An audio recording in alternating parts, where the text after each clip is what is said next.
আদালতের ভেতরে যেখানে আসলে শাসন ব্যবস্থা চলে সেখানে কেমন মিথ্যাচার হয়। দাঁড়িয়ে আছি শুধুমাত্র সুবিচার চেয়ে।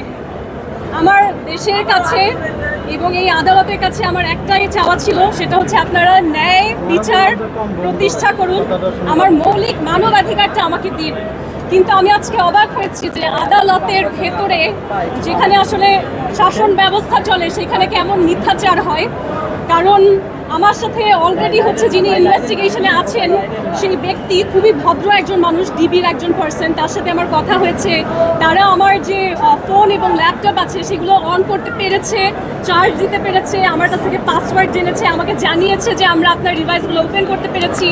এবং সত্যি যেটা বলবো, আমার এই যে যতখানি প্রসেস ছিল এখন পর্যন্ত শুরু থেকে, আমাকে যেই ডিবি নিয়ে গিয়েছে, আমাকে যেই জেলে নেওয়া হয়েছে, আমাকে যেই সংবাদ কর্মীদের মুখোমুখি করা হয়েছে, প্রতিটি মানুষ পানির মতো পরিষ্কারভাবে দেখতে পেয়েছে যে আসলে আমার বিরুদ্ধে শুধু মিথ্যাচারী, আমার কোনো অন্যায় নেই। এবং সবার আমার প্রতি সত্যি বলতে একটা সিম্প্যাথি এমপ্যাথির জায়গাও রয়েছে।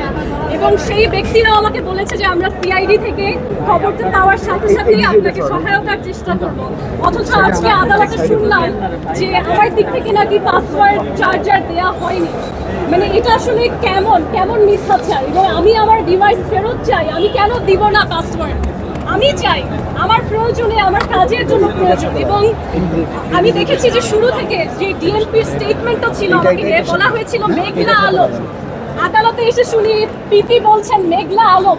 আমার নাম মেঘনা আলম। বাংলাদেশ একটা সুন্দর দেশ, নদীমাতৃক দেশ, আমাদের সংস্কৃতি, আমাদের এনভায়রনমেন্টের সাথে এই মেঘনা নামটা জড়িত। অথচ এই নামটা তারা উচ্চারণ করতে পারছে না, লিখতে পারছে না। এত ইনভেস্টিগেট করে আমার পরিচয়ই যদি না জানে তাহলে আমার অন্যায় তারা কিভাবে বুঝবে, কিভাবে ইনভেস্টিগেট করবে? আমাকে পরিচয় দিচ্ছে মডেল, অথচ আমার প্রফেশন হচ্ছে রাজনৈতিক প্রশিক্ষক।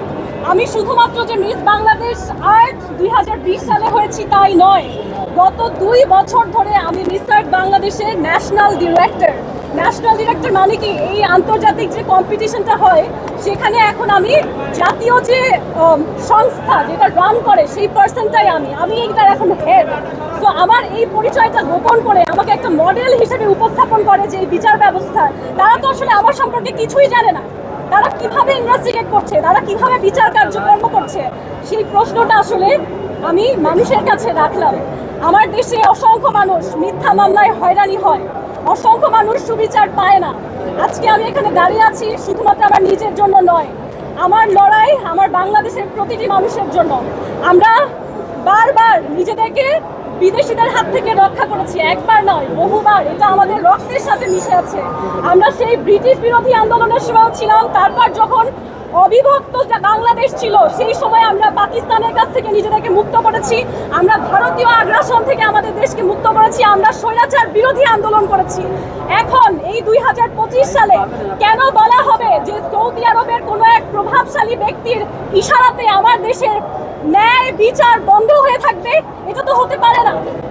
এবং সেই ব্যক্তিকে আমি রিজেক্ট করেছি, রিজেক্ট।